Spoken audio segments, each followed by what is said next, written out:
He didn't call the ambulance. Instead, he tied her to the chair. I never loved for money. Nokuthula Khumalo was the pride of KwaMhlaba Uyalingana. She was a young woman known for her purity, dignity, and a quiet strength. Every year, she participated in Umhlanga, the red dance, dressed in honor and culture, walking tall among the hundreds of other maidens. But even among the crowd, she stood out. Not for beauty alone, but for how she carried herself, untouched, proud, and deeply rooted in tradition. Since high school, Musa Mthethwa had admired her, but Nokuthula never gave him a chance. She believed in keeping herself pure until marriage, waiting for the one man who would love her deeply and walk her down the aisle, not to sleep with her and disappear. After matric, life took the hard turn. Nokuthula didn't go to university. Her mother fell ill, and as the only child, she had no choice but to stay home and take care of her mother.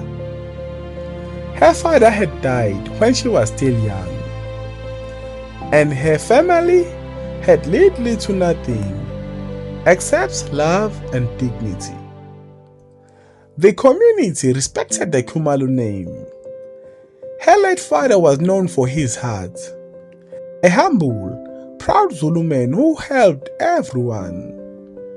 People still spoke his name with warmth. Musa, on the other hand, had everything. After matric, he went straight to the university. He studied to become a teacher and graduated after 4 years. But he never pursued teaching. His father, a powerful businessman with the political connections, pulled him into the family business. As the oldest son, Musa became the man of the empire. Still, he never forgot Nokuthula.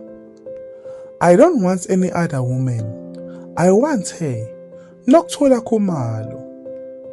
He told his family. Without wasting time, Musa's father sent a formal letter to the Khumalo household, stating that his son was interested in marrying Nokuthula. Nokuthula's mother was overwhelmed with joy. To her, this was a blessing. A respected, well-connected family was not asking to play with her daughter's body, but offering her a home, marriage, and security. Nokuthula didn't feel the same. She didn't love Musa. I don't want this marriage, Mama, she said. I know, Mtanam, her mother replies softly. But I am getting old. One day you'll be alone. This man wants to protect you. Their family has wealth. They are powerful. You'll be safe. Nokuthula said yes. Not with her heart, but also fear. Fear of poverty, fear of losing her mother, fear of facing life alone. They married. And for the first few months, things looked perfect. Musa wore suits, drove luxury cars, and ran his father's business. People started calling him Nomzane, a title of deep respect. He loved that. But behind the suits, Musa was drowning, the business was demanding, the pressure was choking him. And slowly everything began to fall apart, including him. He stopped sleeping, beginning to yelling at the employees, snapped over the small things. And at home, he changed. The first time he hit her, it was over something small. She asked him to stop speaking to her like a child. He slapped her hard. Respect me! He shouted, I'm your husband, not your equal. That night was a nightmare. Noxola ended up unconscious. She was rushed to the hospital and spent 3 months in the ICU. Her body was broken, her spirit even more so. When she woke up, Musa was sitting at her bedside crying. I'm sorry, he whispered. I'm under pressure. I'll change. Please, don't report me. I'll do better. I swear. And Noxola, her heart still tied to hope. She believed him.